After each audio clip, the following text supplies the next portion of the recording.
عليكم ورحمة الله وبركاته.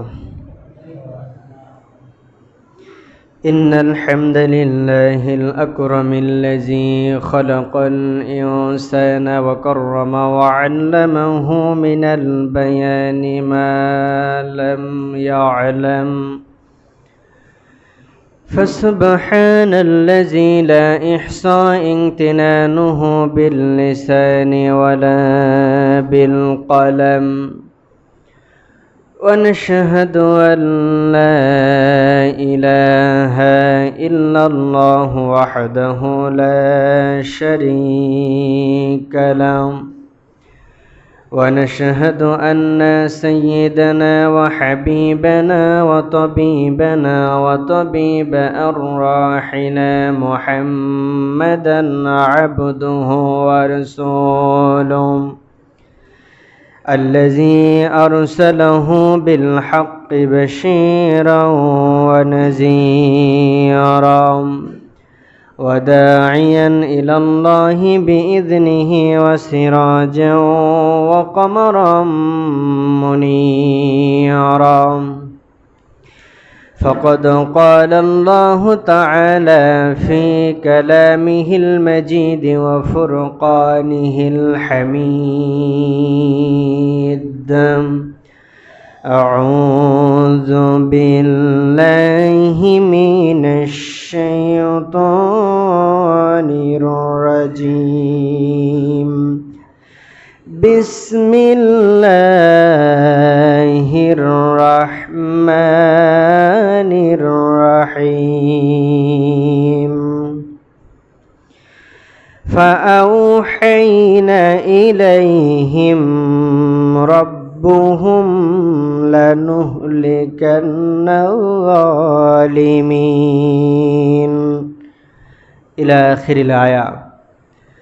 إن الله وملائكته يصلون على النبي يا أيها الذين آمنوا صلوا عليه وسلموا تسليما. اللهم صل على محمد وعلى آل محمد كما صليت على إبراهيم وعلى آل إبراهيم إنك حميد مجيد. اللهم بارك على محمد وعلى آل محمد كما باركت على إبراهيم وعلى آل إبراهيم إنك حميد مجيد. بلغ العلا بكماله كشف الدجى بجماله حسنت جميع خصاله صلوا عليه وآله. بلغ العلا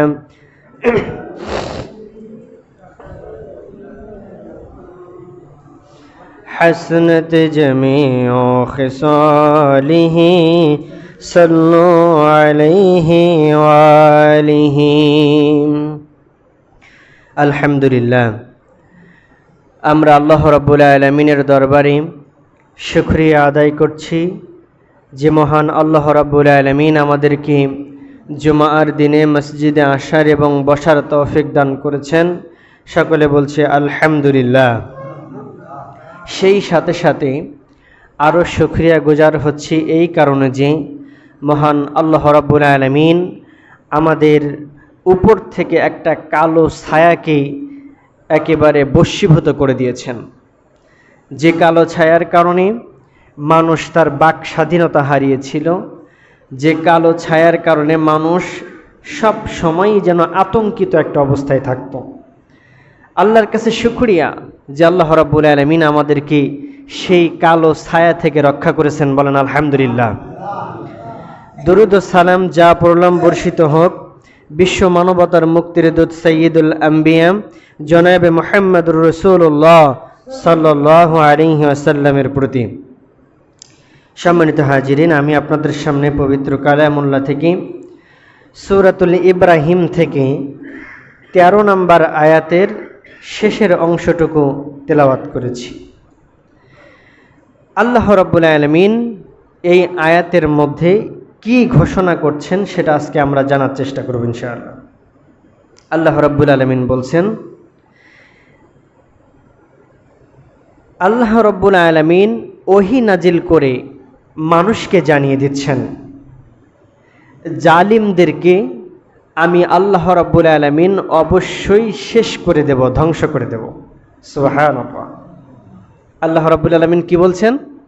জালিমদেরকে আমি অবশ্যই ধ্বংস করে দেব। আমার আজকের আলোচনার বিষয়টা হলো, এই পৃথিবীতে যারাই মানুষের উপরে জুলুম করেছে তাদের শেষ পরিণতি কেমন হয়েছিল, তাদের শেষ পরিণতি কেমন হয়, এটা আমরা ইতিহাস থেকে জানার চেষ্টা করব এবং আমাদের যুগের দিকেও লক্ষ্য করার চেষ্টা করব। মিলিয়ে দেখবেন আসলেই পরিণতি এমন হচ্ছে কিনা। সম্মানিত হাজিরিন, আমি কষ্ট করে এই আয়াতের একটু হালকা রিসার্চ করার চেষ্টা করেছি, তো তা থেকে কিছু পয়েন্ট আমার কাছে চলে এসেছে যে জালিমদের পরিণতি আসলে কেমন হয়, তাদের শেষ অবস্থাটা কেমন হয়। দেখেন তো, আপনার ইচ্ছার সঙ্গে বা ইতিহাসের সঙ্গে মিলিয়ে দেখেন জালিমদের এই অবস্থা হয়েছিল কিনা। আবার যারা এখনো চিন্তা ভাবনা করতেছে আমরাও জালিম হব, তাদের পরিণতিও ঠিক এমনটাই হবে। এটা কোরআন এবং হাদিস দ্বারা প্রমাণিত। জালিমদের এক নম্বর যে ক্ষতিটা হয় মানুষের উপরে জুলুম করার কারণে, সর্বপ্রথম ওই মানুষটার উপরে, ওই জুলুমকারী ওর উপরে যে ক্ষতিটা হয় সেটা হলো সে আল্লাহ রাব্বুল আলামিনের রহমত থেকে বঞ্চিত হয়ে যায়। নাউজুবিল্লাহ। যে ব্যক্তি জুলুম করে মানুষের উপরে, তার উপর থেকে আল্লাহ রাব্বুল আলামিনের রহমত উঠে যায়। আল্লাহ রাব্বুল আলামিন বলছেন, আলা লা'নাতুল্লাহি আলাল যালিমিন। সূরাতুল হুদ 18 নম্বর আয়াতের শেষের অংশে আল্লাহ রাব্বুল আলামিন বলছেন, জালিম যারা, ওই জালিমদের উপরে আমি আল্লাহ রাব্বুল আলামিন আমার লানত পতিত হয়। লানত মানে অভিশাপ দেওয়া। আল্লাহ রাব্বুল আলামিনের লানত বলতে বোঝানো হয় ওই মানুষটা আল্লাহ রাব্বুল আলামিনের রহমতের বারান্দারি থেকে মুক্ত। অর্থাৎ যাদেরকে আল্লাহ রাব্বুল আলামিন রহমত করতে চান, ওই মানুষটা এই রহমতকারী বান্দাদের মধ্যে অন্তর্ভুক্ত নয়। এটা হচ্ছে আল্লাহ রাব্বুল আলামিনের পরিভাষা। সম্মানিত হাজিরিন, তাহলে এই আয়াত দ্বারা, সূরাতুল হুদের 18 নম্বর আয়াতের শেষের আয়াত দ্বারা, শেষের অংশ দ্বারা আল্লাহ রাব্বুল আলামিন বোঝাতে চাচ্ছেন, জালিম যারা হবে, অত্যাচারী যারা হবে, ওই অত্যাচারী মানুষদের উপর থেকে আমি আল্লাহ রাব্বুল আলামিন আমার রহমত উঠে যায়। এবার বলবেন, হুজুর তা তো দেখি না, বরং যারা অত্যাচার করে, অন্যের সম্পদকে অন্যায়ভাবে দখল করে, মানুষের উপরে অন্যায় করে, জোর করে, জুলুম করে, তারা তো আরো বেশি ভালো থাকে, তারা তো আরো বেশি ভালো থাকে। দেখবেন সমাজে এমন অনেক মানুষ আছে যাদের টাকা পয়সা আছে, খারাপ না, চলতে পারে, সম্পদ আছে, তারপরেও মনে সুখ নাই। এরকম আছে না? অনেকেই কথায় কথায় বলে, দেখবেন সব আছে কিন্তু মনে সুখ নাই। কারণ কি? সুখটা এমনি এমনি পাওয়া যায় না। সম্মানিত হাজিরিন, সুখ পেতে হলে অবশ্যই আল্লাহ রাব্বুল আলামিনের রহমত আপনাকে পেতে হবে। আল্লাহ রাব্বুল আলামিনের রহমত ছাড়া সুখ পাওয়া অসম্ভব। জালিমদের দিকে যদি লক্ষ্য করেন, দেখবেন তারা মানুষের উপরে জুলুম করে ঠিকই, অত্যাচার করে ঠিকই, তাদের কোনো অনুশোচনা হয় না অত্যাচার করার কারণে, কিন্তু তাদের মধ্যে, অন্তরের মধ্যে সব সময় ভীতি কাজ করতে থাকে। অবস্থাটা হয়েছে এমন, একজন মানুষকে বলা হলো, একজন গরিব মানুষ বলা বলি করতেছে, এই দুনিয়ার মধ্যে সব থেকে সুখী মানুষ হলো আমাদের দেশের রাজা। একজন মানুষ বলতেছে, আমাদের দেশের সব থেকে সুখী মানুষকে? আমাদের দেশের রাজা। রাজা এই কথা জানতে পারার পরে ওই লোকটাকে তার কাছে ডেকে আনছে, আনার পরে বলতেছে, আমি কত সুখে থাকি তা তোমাকে আজকে বুঝাবো। দেখো আমার বেডটা কত সুন্দর করে আমার বেডটা সাজানো, আমার বেডের উপরে বালিশটা কোটি কোটি টাকা দাম, আমার বেডের উপরে যে আপনার কম্বল দেওয়া এগুলো লক্ষ টাকার অধিক দাম, আমার ঘরের মধ্যে এসি আছে, সব কিছু সুন্দর আছে, তুমি ঘুমিয়ে যাও। তবে ঘুমিয়ে যাওয়ার আগে আমি কয়েকটা কাজ করবো, এটা তোমাকে দেখতে হবে। এক নাম্বার কাজ হলো, উপর থেকে একটা বন্দুক তার দিকে নিশানা করে ঝুলাই রাখছে। ওই যে ব্যক্তি বলছে যে পৃথিবীর সব থেকে সুখী মানুষ আছে রাজা, আমাদের দেশের রাজা, ওই লোকটাকে বোঝানোর জন্য যে আমি কত সুখে থাকি, আমি কত নিশ্চিন্তে ঘুমাই, সেটা তুমি দেখো। একটা ওই ব্যক্তিকে বেডের উপরে ঘুমাই দেওয়া হয়েছে, আবার নিচের দিক থেকে আগুন জ্বালাই দেওয়া হয়েছে যেন বেডে না লাগে, কিন্তু সম্ভাবনা আছে খাটে লাগতে পারে। আবার উপরের দিক থেকে বন্দুক দিয়ে দেওয়া হয়েছে, চারিদিক থেকে বিভিন্ন বিপজ্জনক জিনিস তাকে দেওয়া হয়েছে। এইবার রাজা তাকে বলতেছে, তুমি এবার ঘুমিয়ে যাও এই বেডের উপরে আরামদায়ক জায়গায়। ঘুমিয়ে যাওয়ার পর সকালে রাজা ওই লোকটাকে জিজ্ঞেস করতেছে, রাতে ঘুমটা কেমন হলো? কয়, রাতে তো ঘুমই হয়নি। আপনি চিন্তা করেন, আপনার বেডের নিচে আগুন জ্বালানো, যে কোনো সময় আপনার বেডে আগুন ধরে যাবে, খাটে আগুন ধরে যাবে, আপনার উপরে কেউ বন্দুক তাক করে আছে, যে কোনো সময় গুলি করে আপনাকে মেরে দিতে পারে। তাহলে কি এই মুহূর্তে আপনার ঘুম আসবে? এই রাজা বলতেছে, প্রত্যেকটা দিন আমার মনের মধ্যে এই ভীতি কাজ করে, না জানি কখন আমার উপরে গুলি আসবে আর আমি মৃত্যুবরণ করব।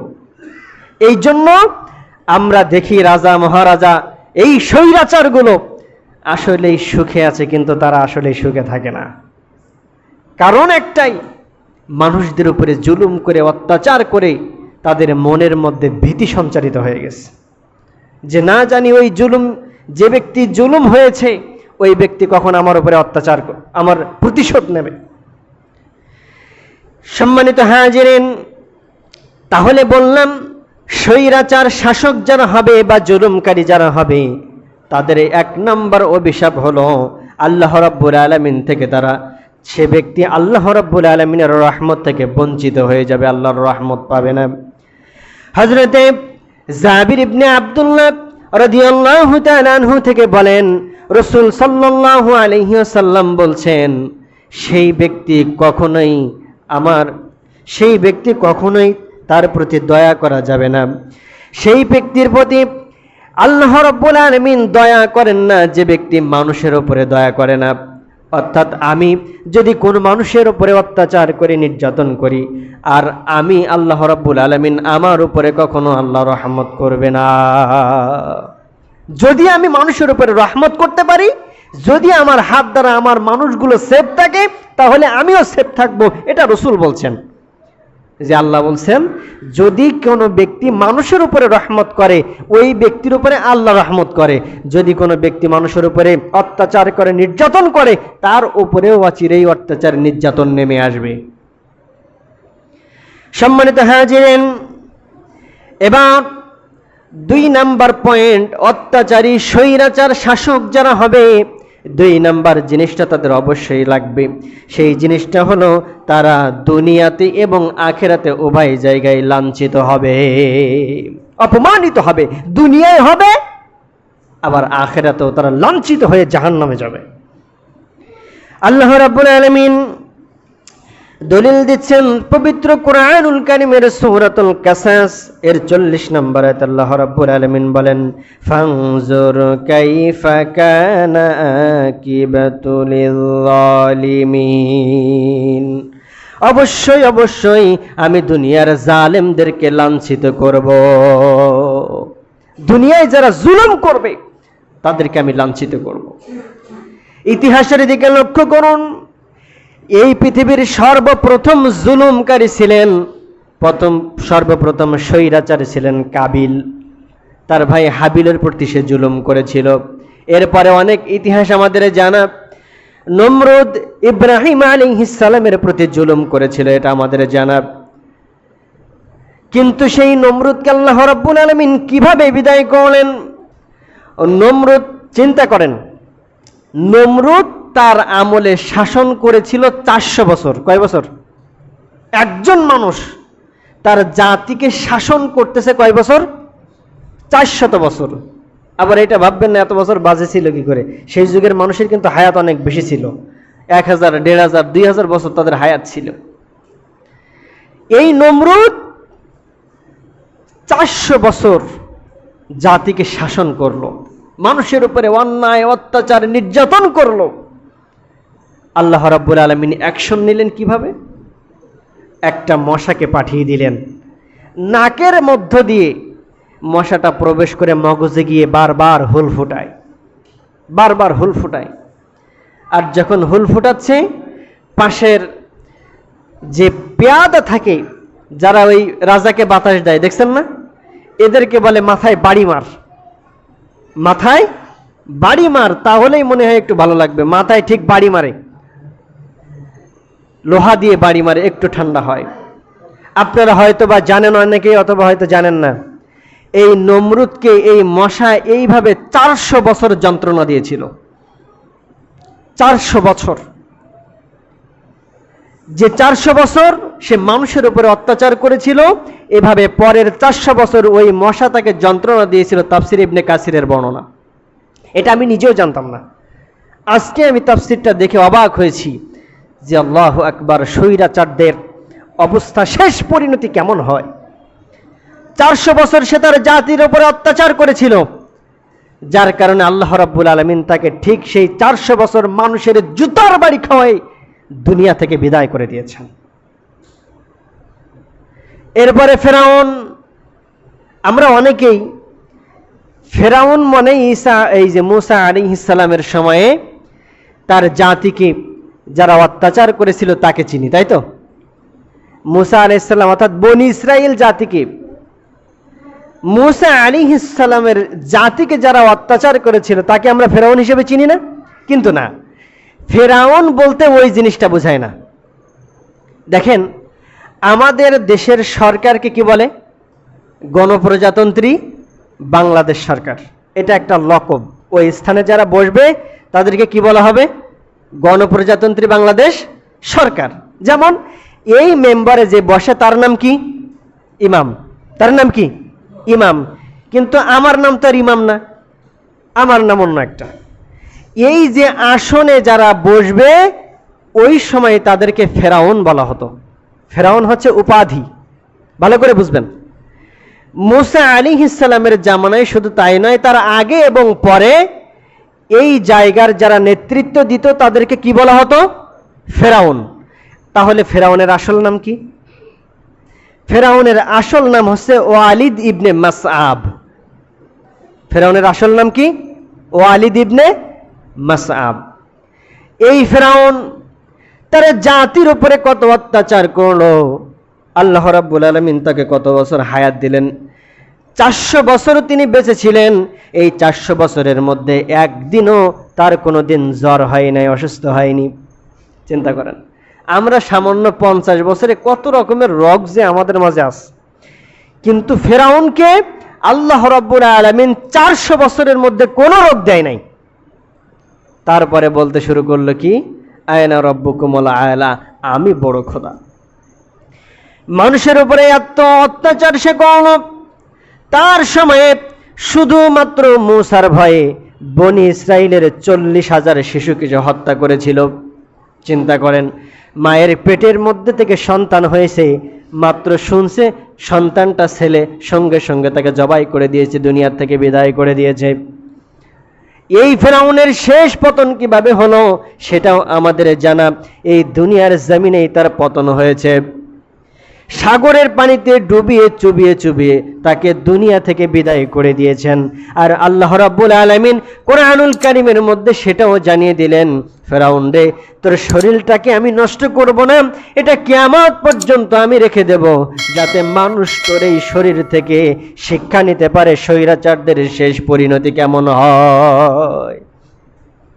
স্বৈরাচারদের শেষ পরিণতি কেমন হয়। সেই ফেরাউনের লাশ এখনো মিশরের কায়রোর জাদুঘরে অবস্থিত আছে। সম্মানিত হাজরিন, এই জন্য মানুষের উপরে জুলুম করার আগে ভাবতে হবে, মানুষের উপরে অত্যাচার করার আগে ভাবতে হবে যে আল্লাহ রাব্বুল আলামিন এই অত্যাচার করার কারণে আমার জন্য কি রাখছে। এরপরে আল্লাহ রাব্বুল আলামিন আরো কিছু স্বৈরাচারের কথা কোরআনুল কারীমের মধ্যে বলেছেন। তার মধ্যে কোরআনুল কারীমের বাইরেও আমাদের দেশে আছে, এমনকি বাইরে আছে। ইতিহাসের দিকে যদি লক্ষ্য করেন, তুরস্কের প্রেসিডেন্ট, তৎকালীন তুরস্কের প্রেসিডেন্টের নাম ছিল কামাল পাশা। এই কামাল পাশা এমন নিকৃষ্ট মানের মানুষ, সে তার দেশের মধ্যে ঘোষণা করে দিল এই দেশের মানুষ আরবি ভাষা শিখতে পারবে না, হারাম। মানে আরবি ভাষা শিখলে তো কোরআন পড়তে শিখবে, তো কোরআন শিক্ষা করা হারাম। মহিলারা পর্দায় থাকবে, এটা হারাম, মহিলারা পর্দায় থাকতে পারবে না, নিষেধ করে দেওয়া হলো। সেই কামাল পাশারও কিন্তু মরণ হয়েছে জিল্লাতির সঙ্গে। আবার বর্তমান এই যে ইরানের প্রেসিডেন্ট ছিলেন রেজা শাহ পাহলভি, ইনি ঘোষণা করেছিলেন, তার সময় এত নিকৃষ্ট কাজ হতো আর আলেমদেরকে এমন নিকৃষ্ট করেছিল, তিনি বলতেন বেশ্যা এবং আলেম, খেয়াল করেন, বেশ্যা এবং আলেমদেরকে তারা বাসে ওঠাবে না। তার মানে বুঝেন, বেশ্যা এবং আলেমদেরকে এক করে ফেলেছে যে তাদেরকে আমরা বাসে ওঠাবো না। নাউজুবিল্লাহ। একজন আলেম কি কত চক্রান্তমূলক, কত অত্যাচারমূলক সেই জাতি ছিল, সেই আপনার ইরানের বাদশা রেজা শাহ পাহলভি ছিল। তার মৃত্যু, এই স্বৈরাচার শাসক যখন ইরানের মানুষগুলো বিপ্লবে নামলো, তখন সে পালিয়ে গেল আমেরিকার কাছে। আমেরিকা তারা জায়গা দেয়নি, পালাই চলে গেল পানামায়, পানামাও তাকে জায়গা দেয়নি। কায়রোতে এসে একটা হোটেলের মধ্যে ফকিরের মতো, ইয়াতিমের মতো জীবন যাপন করে অবশেষে সে মৃত্যুবরণ করে। সম্মানিত হাজিরিন, এগুলো আমাদের চোখের সামনেই। আজকের এই আলোচনা থেকে আমি মূল যে কথাটা বোঝাতে চাচ্ছি, দেখেন স্বৈরাচারদের পরিণতি, যারা মানুষের উপরে অত্যাচার করে, মানুষের উপরে জুলুম করে, মানুষের উপরে অত্যাচারের নির্যাতনের স্টিম রোলার চালায়, মানুষকে কথা বলতে দেয় না, কথা বলার শক্তিকে কেড়ে নেয়, তাদের অবস্থা কি হয়েছিল এখনো কিন্তু হচ্ছে। আর এটা হবে, কিয়ামত পর্যন্ত হবে যদি মানুষ এরকম স্বৈরাচার হয়। তার অত্যাচারের মানুষ যত স্বৈরাচার হবে, তার শেষ পরিণতি দুনিয়া থেকেও হবে, আখিরাতেও তার জন্য রয়েছে ভয়াবহ আযাব। সম্মানিত হাজিরিন, এরপরে আরেকটি বৈশিষ্ট্য এই জালিমদের হবে। এই জালিমদের শেষ পরিণতির মধ্যে আরেকটা কাজ আমি খুঁজে পেয়েছি, সেটা হলো জালিমরা যতই চেষ্টা করুক না কেন, তারা কোনোদিন সফল হতে পারে না। টাকা খুবই গুছাবে, বিদেশে পাচার করবে, $93 বিলিয়ন পাচার করবে, কিন্তু শেষ বয়সে থাকার মতো জায়গা পাবে না। এরকম হবে। জালিমরা কখনোই সফলকাম হবে না। অত্যাচার করে, মানুষের উপরে জুলুম করে, তাদের টাকা পয়সা সব নিয়ে নেবে, অত্যাচার করে নিজে ভালো থাকতে চাইবে, দালান দেবে, টাইস করবে, সুন্দর করে ঘর করবে, কোনোদিন সফল হতে পারবে না। তার শেষ পরিণতি খুবই খারাপ। ওই সম্পত্তি সে টিকিয়ে রাখতে পারবে না। এরপরে শুধু যে সে সফল হবে না তা নয়, তার উপরে যত বরকত ছিল, এই বরকতটা আল্লাহ রাব্বুল আলামিন দুনিয়া থেকে উঠিয়ে নেবেন। একজন মানুষ দুনিয়ার বুকে যারা সঠিকভাবে চলাচল করে, দেখবেন একজন গরিব মানুষ যে দিনে আনে দিনে খায়, কিন্তু তার সমাজে অভাব হয় না, সংসারটা কোনো রকমভাবে কিন্তু ঠিকঠাক চলে যায়, কিন্তু বহুত টাকা ইনকাম করে, তারপরেও মাস শেষে বলে আমার কাছে টাকা নাই, সংসার চালাবো কি দিয়ে, চাউল কিনবো কি দিয়ে, ডাউল কিনবো কি দিয়ে। এর 1 নাম্বার কারণ, এই জিনিসটা যদি আপনার পরিবারে হয়ে থাকে তাহলে সুস্পষ্টভাবে জেনে নেন আপনার পরিবারে বরকত নাই। বরকত যদি থাকে কোনো মানুষের উপরে আল্লাহ রাব্বুল আলামিনের, সেই পরিবারে কোনোদিন অশান্তি হতে পারে না, এটা মনে রাখতে হবে। সম্মানিত হাজিরিন, শুধু তাই নয়, সর্বশেষ জালিমের পরিণতি মানুষের যে বদদোয়া, এটা তার লাগবেই লাগবে। 3 জন মানুষকে আল্লাহ রাব্বুল আলামিনের প্রিয় নবী বলছেন তারা হচ্ছে মুস্তাজাবুদ দাওয়া। এই 3 জন মানুষ যে দোয়া করবে ওই দোয়া আল্লাহ রাব্বুল আলামিনের কাছে কবুল হয়ে যায়। তার মধ্যে অন্যতম একটা বদদোয়া হচ্ছে মাজলুমের বদদোয়া, যার উপরে জুলুম করা হয়। একজন মানুষ অত্যাচার সহ্য করতে করতে যখন বদদোয়া করে আল্লাহ রাব্বুল আলামিনের কাছে, আল্লাহ এর হাত থেকে আমাদেরকে রক্ষা করো, কি বলে? রব্বানা আখরিজনা মিন হাযিহিল ক্বরিয়াতিল যালিমি আহলুহা, হে আল্লাহ এই জালেমের জুলুম থেকে আমাদেরকে রক্ষা করো। কে বলে? যার উপরে জুলুম করা হয়েছে। এই মাজলুম যত বদদোয়া করবে ওই বদদোয়া কাজে লাগবেই লাগবে এবং লাগবে। সম্মানিত হাজিরিন, এই জন্য আপনাদের কাছে, সকলের কাছে আমার অনুরোধ, আমি আমার সমাজের যে স্থানে আছি এই স্থান থেকে আমার পক্ষ থেকে কোনো মানুষ যেন জুলুমের শিকার না হয়। আমি কি কথা বোঝাতে পারলাম? আমার জায়গা থেকে আমি সমাজের যে স্থানে আছি, হতে পারে আমি আমার পরিবারের নেতা, এটা রাসূল বলছেন কুল্লুকুম রাইন ওয়া কুল্লুকুম মাসউলুন আন রাইয়াতিহি, তোমরা প্রত্যেকেই দায়িত্বশীল আর তোমাদের প্রত্যেককে এই দায়িত্বের ব্যাপারে জিজ্ঞাসা করা হবে কিয়ামতের দিন। এই জন্য আমি দায়িত্বশীল, আমার পরিবারের প্রধান আমি দায়িত্বশীল, এলাকার মেম্বার আমি দায়িত্বশীল, এলাকার ইমাম আমি। আমার পক্ষ থেকে আমার অধীনস্থ মানুষগুলো যেন জুলুমের শিকার না হয়। যদি হয়, এই পরিণতির মধ্য থেকে পরিণতি আমার মাঝেও আসবে, এটা কোরআনুল কারীম বলছেন। আল্লাহ রাব্বুল আলামিন আমাদেরকে তৌফিক দান করুক। ও আখিরি দাওয়ানা আলহামদুলিল্লাহি রাব্বিল আলামিন। আসসালামু আলাইকুম ওয়া রাহমাতুল্লাহি ওয়া বারাকাতুহু।